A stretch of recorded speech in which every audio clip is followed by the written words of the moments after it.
It's another Friday here on Outpost No. Let me do that again. It's another Friday here on Outpost Unknown, everyone, and that means another episode of eXhuming the X-Files. Hit that like and subscribe, and join us on our journey through the wonderful TV show that is the X-Files. My name is Matthew. He is Jeremy. Hey, everybody. Tonight, we are heading to Fairfield, Idaho, the great potato state, right? Taking a look at fearful symmetry. We're talking invisible elephants, right?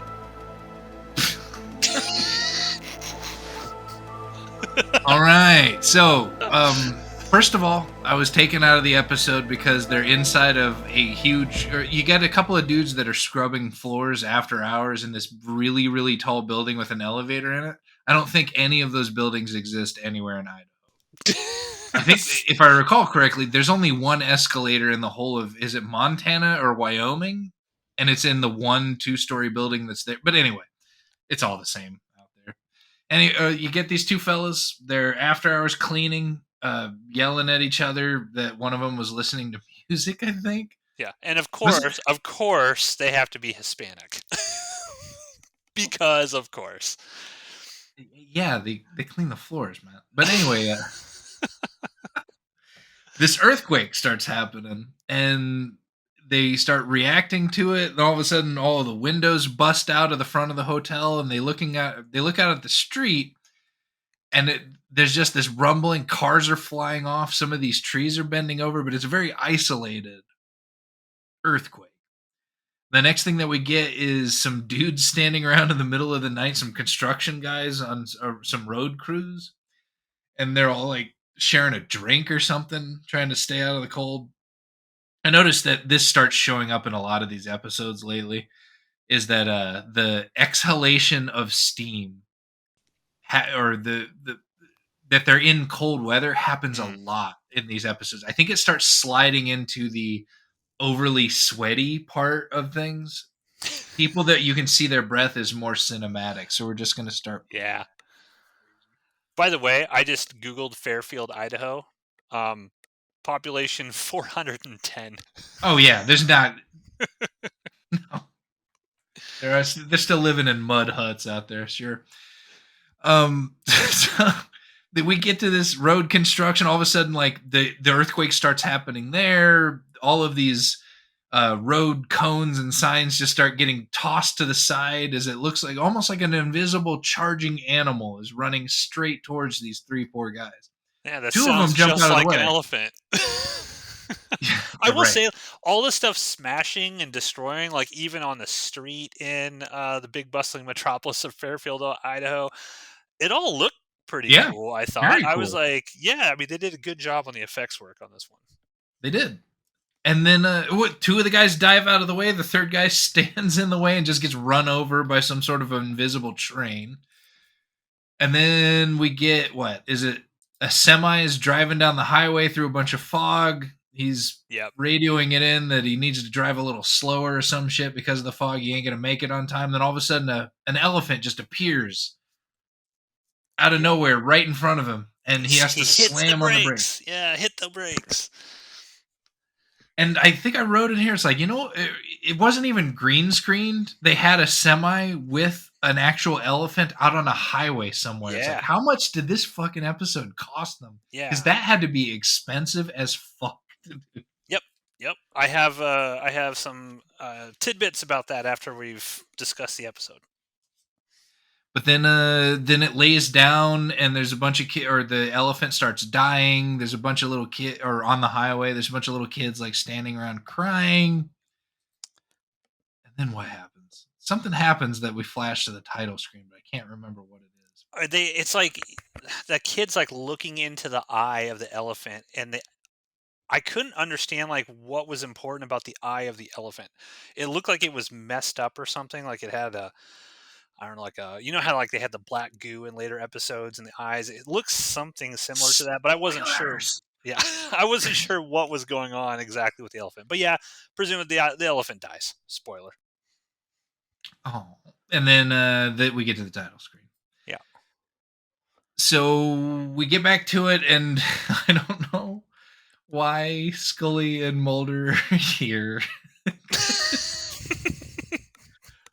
The zoo has no clue how the elephant got out, even though only 2 people have the key. Um, they find out that there's a small, like, splinter cell of this organization that is anti-animal cages out in the middle of fucking bumfuck Idaho. WAO, baby. And they talk to the head of the WAO for some reason, like, at the road construction site where the guy got ran over. Like, why would they call that guy out there? I don't know. Who wrote this one? Somebody named Steve DeJarnot wrote this episode. I don't think Yeah. we ever see this guy write another episode of X Files again. Chris Carter's pen name. Um, they interview him and he's like, "Yeah, man, you just can't keep these animals indoors, man." Like, okay, guy. We end Zoos are up bad. They're very like they're zoo very bad. like militantly against zoos. We end up getting an appearance from two of the horsemen. They set up this remote conferencing thing at the police station where they have the horsemen on a projector Gunmen, and they're lone talking gunmen. the lone gunman. Yeah. Sorry, the lone horseman. Stupid.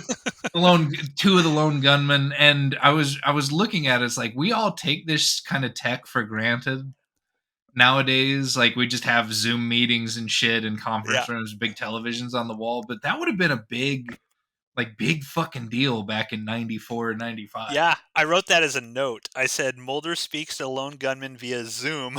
It said they mentioned it's $150 an hour for the taxpayers just to be on that video conference call. And Frohicke's in this. I love when Frohickey shows up because he's always making like these sex comments about Scully, and he says, "If Tell Scalia. yeah." So like Mulder gets a phone call, and Frohickey's like, "If that's the lovely agent Scully, let her know I've been working out. I'm buff." Well, It's just so good. uh, You and could tell he couldn't get the third guy. God, why can't I remember the guy with the long blonde hair? They're like, oh, they came up with that goofy he doesn't excuse. Like, want him to be seen on. He doesn't want a teleconference through a satellite. yeah, that means he had another acting gig and couldn't make it. Sure. But they don't even really belong in this episode, and that tells me that Yeah, like they're going to appear again sometime soon because we as the audience are dumb and need a reminder that they exist. But they just have random like goofy ass facts about this particular zoo, like the yeah, fact that none of the animals have had babies ever. And like, yep. how do you know this? They know everything. They're keyed in on all the weird shit going on in the United States. Um, That information becomes very important later on. they or Scully, I believe, or no, Scully and Mulder end up visiting the WAO offices, and all of a sudden, it's not just the main guy, but there's a secondary blonde guy that's just in the background. Like, oh, that motherfucker never had a line. He's 100% gonna die. He had And this like look on his face the entire time, like this very grumpy look, and you're like, this guy's not only going to die, but he's going to do something stupid. He's only in this episode to further on the plot in the next scene, whatever it's going to be. it happens. Yep. Mulder goes and does something else. I can't. He fucked off somewhere and left Scully like monitoring the WAO, and she ended up calling him. And it calls him and says, "Oh yeah, yeah, this guy's gonna go Yeah. back to the zoo and do something else." And so Mulder she, wants to go talk to the gorilla. He wants to go interview Sophie the oh gorilla. yeah, right. That shit. I feel like just like the exhaustion in your voice. We both binged these today, all 5 episodes like in a row, and you feel like totally exhausted. It's just there was so much stupid shit has been happening lately. It just bugs the fucking. Anyway, Mulder or Scully follows this guy to the zoo. He's dressed up in his like all black backpack, fucking bolt cutters and shit. He's gonna go free a couple more of these animals. When in reality, he's just gonna go film them for evidence that the zoo isn't doing the right thing. Yeah, because Anyway, the WAO doesn't like this zoo because the woman who runs the zoo has like a right hand man who they show Mulder and Scully a video that they torture the elephants. And so this zoo is basically on its last legs, so to speak. Like if it loses any more animals, it's going to be shut down. So the WAO, their goal is to get this thing shut down. So they've been trying to do, free animals and stuff like that just to fuck them up. But he was just going to go there and film. He was an innocent, but he also scaled a fence in his gorilla clothing, and Scully follows him over that fence. I wrote down in her loafers and business suit that she wears in the office at the FBI. Like, no problem. She's a badass, Jeremy. Okay. Okay. You ever try to climb anything in fucking off leather office loafers? You're gonna lose one of them halfway up that fence. But she um the blonde guy is filming this cat, this tiger in a cage, and all of a sudden this blinding light shows up out of nowhere, just like all of the UFO episodes. And they haven't really they made a passing mention. I think the lone gunman did that there was UFOs at a nearby base like eons ago Hmm. or something like that. And so all of a sudden there's this bright blinding light like the UFO episodes, like somebody's going to get abducted, and this cat that he's filming, this tiger that he's filming is invisible. And then I put that you have this invisible tiger that's like stalking this cameraman now, this WAO guy, and ends up mauling him. But if you listen to the tiger sounds, they must not have been able to get tiger roaring or tiger chewing, because it's just some guy snarling into a microphone. And they do it later when it's the gorilla. Like they just couldn't. They got mad elephant stuff. I'm glad that that shit wasn't a human, but the tiger's like, it's so bad. But Well, we'll get to it, but the gorilla suit is also really bad. Like, it looks so bad. It's like they uh, ran out of budget in the last this part of the season. It was like we have to really drop our budget here because we blew it all on previous episodes. so yeah, the guy gets mauled really quick by an invisible tiger, and the tiger bounces. Scully finds the body and then like gets mad at the main WAO guy, like trying to question him. Don't you want this guy to fall or find out that or what killed this guy? Who was responsible for it? It's like, yeah, if he was in front of a tiger, like that's just what happens when you get in front of a Yeah, the tiger, guy's man. like, "That's just natural, man. Like his death, is honorable death, buddy." And oh god. I love that Scully when she leaves that guy. She's like, "That guy really pisses me off." And then we get to Mulder questioning a monkey bit, because we find out Gorilla, come on now. the lady like that got brought in to make sure that this zoo was being humane to animals had rescued a gorilla and taught it sign language. They just mentioned that in passing. In American history at the time, there was it Coco the gorilla who had I the think so.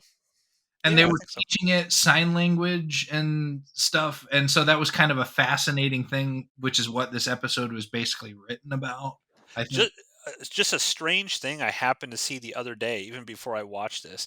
Did you know that for the decades that we have been asking various apes, teaching them sign language and asking them questions in sign language, never once has an ape ever asked a human a question in sign language. Really? Yeah. Not even like, "Where's the food at?" That's weird. Yep.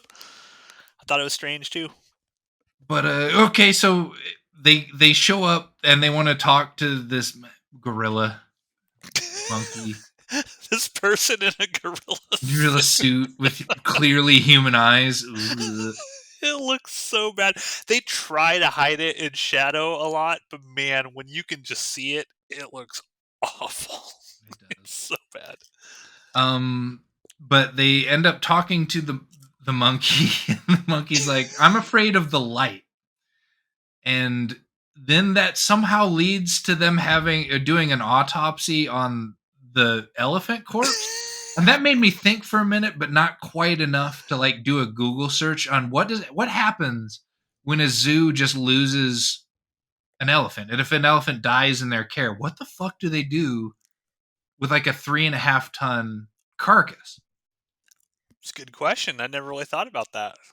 Well, in this episode, they just cut open the side with a chainsaw. Like there was big chunks of meat, and then just get down in there. I love Um, that Mulder makes her do it. Hey, I want you to autopsy this elephant. And he's just standing up, looking down, and Scully's like in the guts of this beast. Just and they pulling. get out, and they're both covered in blood. Like they have elephant blood on the skin of their face. I It know. was so fucking gross. But they find out that somehow this elephant was pregnant and had carried, at least by all evidence, had maybe carried a baby to term, though none of these animals had ever been pregnant before, which gets back to the bright light and, all of these animals had never technically been pregnant before. I hadn't remembered this episode from when I was a kid, but as soon as the whole bright light stuff popped up, I'm like, God damn it. This is another alien thing, isn't it? Like a kind of like a side thing that's not a mythology arc, but they're gonna pigeonhole aliens into it. And I was like, oh God, no. Give me a different story involving this that doesn't involve aliens. Well, okay, the alternative being what? Voodoo is causing all of these. Look, man, don't make me come up with this plot in 10 seconds here. I'm just saying creative writing would be like, okay, we're going to make people think it's aliens because that's what they're going to expect when there's bright light and everything like that. But we're going to twist it and it's going to turn out like I don't fucking know. Maybe there was nothing that could have been done. I take No. it all back, Mr. Steve the Jarnut. You made an amazing script. So, you can only tell an elephant was pregnant by cutting open the side and crawling down in it. And they go back and they talk to the monkey some more, find out that maybe Sophie is pregnant, that she's so sick and nervous and anxious because she's trying to protect her baby from the light. And then they go talk to the gorilla, and the gorilla only says, "Baby, go flying light." Yeah. And Mulder And then knows it's aliens immediately. And then immediately afterwards, the cops show up to take the gorilla into protective custody. But not they say the word protective custody another 5 times after this. It's like this is the dumbest. Okay, so the reason that they need to get this gorilla is because some foreign government like Manila or Malaysia or something, the gorilla technically belongs there. And this government wants it back, but it's just one of these dumb side plots. Like they said it in about 4 words in the first 15 minutes of the episode, never addressed it again until the cops show up to take this monkey into protective custody. And like, what does that fucking mean? They're just gonna leave it at the zoo until they make arrangements to export it to whatever country runs it back. There's no like they're not going to bring the monkey to the jail or it's so stupid. Would have been funnier had we had a scene where they did that. Well, didn't they did that to that fucking leech man That's a true. few episodes? Like they took it into protect. They arrested. The fluke man. That's right. Yeah. They took him and they put him in the jail cell. Oh God. So okay, whatever. So they, she's the lady at the zoo who's basically been the mom of this gorilla all of its life, taught it stuff, wants to is worried that the monkey's going to be locked away in a cage with no windows, and that sucks. She goes to the WAO guy, and you find out that they were like rubbing patchouli on each other in their youth and kidnapped gorilla together, like touching each other with crystals and stuff, man. You know how Uh-huh. it goes. Yeah. Yeah. Yeah. And then they kidnapped this gorilla, and then they gone their separate ways because the WAO guy wanted to be more extreme or whatever. And so she goes back to him and says, "You need to help me kidnap this gorilla from police protection." And he rightly says, No. No. Not gonna do that. And he ends up showing up anyway, and a box falls on top of him. Yep. And you know what? That was the impetus for all the police investigation afterwards, and them going after Meacham, the bad caretaker that had been torturing all these animals and stuff like that. But it didn't. There was no supernatural thing involved. There was no aliens involved. An invisible gorilla didn't tip the boxes over on top of him. He just shows up and randomly gets flattened by big wooden boxes that are in the zoo. No, Okay.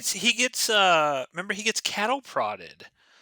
And What? that was don't you remember that? No! Yes, he gets He was cattle just prodded. walking around and a box fell on him. I No, no. swear to God. No, he gets cattle prodded and then he falls into that thing and he's on the ground and then a box falls on top Oh, of him. I must have turned or took a drink of water because I just saw a dude on the ground like he fell over and then a box fell on top of Yeah. him. Like, That's why okay. he initially falls over because he gets cattle prodded. And later on in the episode, the chick Willa, whatever, because she initially lies to Scully. She's like, I don't know about anything. And then later on, she's like, well, actually, it was Ed. He didn't know that I think his name is Kyle. That Kyle was going to be there, and he accidentally cattle prodded him, and then he died when the boxes fell on him. So it was like this whole like comedy of errors that occurred of mistaken like oh shit boom and death, and then she was trying to cover for Ed Yeah, that because he she had straight up lied yeah to the FBI about asking the hippie guy for help. yep. Um, There's basically not a whole lot left. no, there's not. Mulder and Scully show up. They find Ed, who's I don't know, I can't even remember what the hell he was doing with the gorilla, but he was trying to get the gorilla out. Mulder and Scully like catch him, but then Mulder gets trapped in the room, or Ed throws Mulder in the room with the gorilla. And why? I don't know. Like, Why does he do it? I don't know. Like, I guess Mulder was going to try to arrest him or something, and maybe he was trying to get away. I don't know. But he throws Mulder in the room and locks the door, and Mulder's in there with Sophie, and who's clearly a man in a gorilla suit. And basically, the gorilla punches Mulder and knocks him into a wall. And Mulder's kind of looking at the gorilla, and then we see a big flash of light, and then Sophie's gone. But Sophie is signing something at him over and Oh over and yes, over again. yep. And he's trying to remember it. Getting back, I'm not going to gloss over this Meacham shit. Mulder pulls a gun on him like immediately when he goes. Is that what you do when a dude kidnaps a gorilla? Is you pull a fucking your piece on him? And then like is Well, it is he has a cattle prod, Jeremy. okay, okay. Yeah, I know those things are nasty, but He's got he weapons makes on him. He's he makes him armed. put him, but he keeps the gun on him as he makes him lead him to the gorilla pen. Like, isn't killing a federal officer or contributing to the death of the horrible mauling of Agent Mulder by this monkey, like, isn't that much more? Or does it carry a heavier sentence than just kidnapping a fucking gorilla would? Yes, Why do 100%. why do we have to get into murder? He's not making that much money. I don't know. But anyway, what I wrote after the sign language thing, and we'll get to it in a second. The gorilla disappears. It's aliens. Um, Mulder signs what the gorilla was signing to him to the lady at the zoo, and it's like, oh, man saves man is what that was. I still don't understand what that means. Like, I think Mulder or Scully, they're like, well, what does that mean? And then we find out, oh, Sophie's dead. Everybody runs to go find the dead gorilla. Uh, Um, but yeah, I still don't quite understand what man save man means in the context of the gorilla. I wrote a note after this that just like the last episode, this episode is pushing the aliens are saving animals, conserving animals Mhm. because we're destroying our environment, we're destroying our world, which was the episode basically of the last one that aliens are taking over everything because we're fucking everything up. Yeah. Which is just a narrative, that we see sometimes in shows, but that's Well, all this episode was about. why didn't Sophie sign Alien Save Man or Alien Save Animals or something? Come on, Sophie. I don't. Make it a little clearer. God damn. She only knew like a couple words. Okay. So, your thoughts on Fearful Symmetry? I don't remember anything about this episode, and it was forgettable. It was not as disappointing as the last episode was, because not everything can be about these aliens, though it was kind of shoehorned in there. But all told, this episode was just whatever. Why Yeah, were the animals invisible, man? yeah, that's the weird thing. You don't really get an explanation as to why they were invisible. I They guess don't even aliens. touch on it. Like, they don't Yeah, even take a random Mulder guess as to why they're invisible. They just it's, it's almost like we don't have the money to make an actual elephant run down the street and destroy a bunch of cars, so they're invisible. There you yeah. go, they're invisible. Um, yeah, this was one of those episodes that I feel was like, you know, you're in a 24, 25 episode season. This is the perfect kind of um, example of nowadays people are like, oh, I want like a 10 episode series. Like, don't give me 24 episodes because you have these filler episodes that aren't to the quality of others. And so this is the type of episode that people would cite if they're making the argument for shorter seasons of a television show, because nothing really important happens here. None of it at least in Endgame, we had information that is very, very vital to what happens in the rest of the series. We have Mulder kind of rediscovering his faith to keep looking for his sister, who we find out is actually still alive. Even though the episode's bad, it still conveyed important information for the rest of the series. This conveys nothing for the series. It's just, all right, visible animals running around, and oh yeah, by the way, aliens are involved in this too, because aliens are involved in every single thing going on.